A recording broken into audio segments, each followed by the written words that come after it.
All right. So I'm gonna walk you through this deal. What we did was we bought a quadplex. I got my wife in the car too.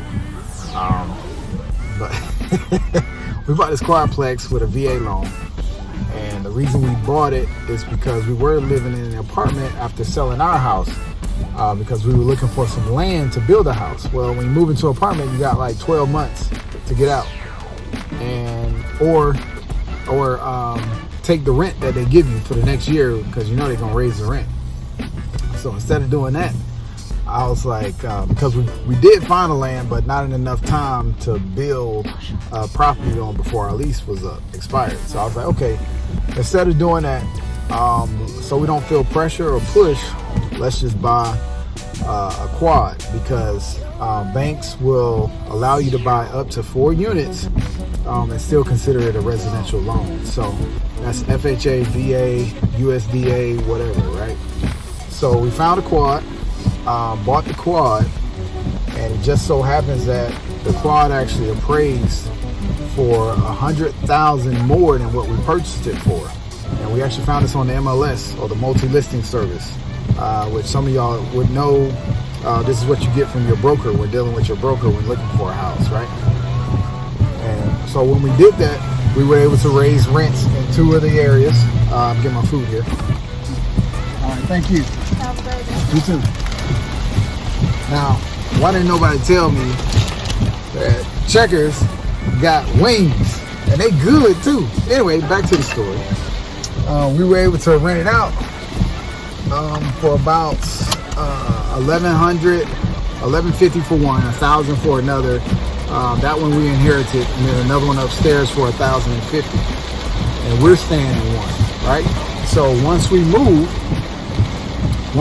out, when the house is done, because we found the land, and we found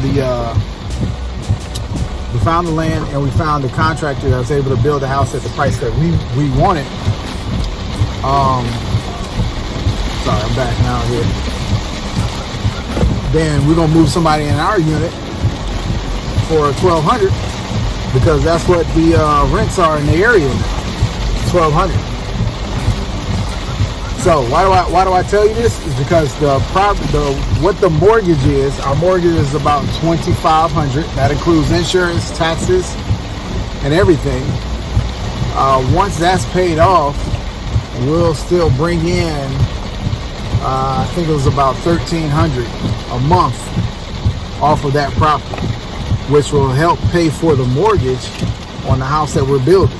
So the house that we're building, I think, is going to be similar in price monthly, but now having that $1,300 come in, now my mortgage is technically only $1,200. Now, where we're building, the house that we're building, it'll actually appraise for another $120 more than what we're actually purchasing. So then what we'll do, I know it's a lot of numbers, but it's worth it. What we'll do is we'll refi both properties to either getting a true refi and pull out some equity, or we'll do a HELOC, a home equity line of credit, on both of them, and go and buy some more rental units, like the one that we're looking into, Gainesville right now, Gainesville, Florida. And by doing that, that is going to allow us to pay, the rental income will pay for all 3 buildings, and we won't have a mortgage payment Lawrenceville ever again. We encourage you to go out and find you an investment property, or find somebody that can help you get an investment property to do the same thing, because don't nobody want to work the rest of their life. It ain't practical. And if you can retire earlier than what you were projected to, wouldn't you want to do that? Because nobody could expect COVID-19 happening and everybody getting laid off. Nobody could expect 2008. Well, if you were looking at it right on the wall, you could see 2008. But for our for people that couldn't see it, you said nobody would expect that to happen to the economy. So to kind of shelter from that, hey, you need to pick up some investment properties, because the 2 things that people need in life right now is food and shelter. As you're always going to be in business, food and shelter, you provide those 2 things. Food and shelter, you always have business. regardless of who has to pay for. No matter what class you're in, you always gonna pay for those two things.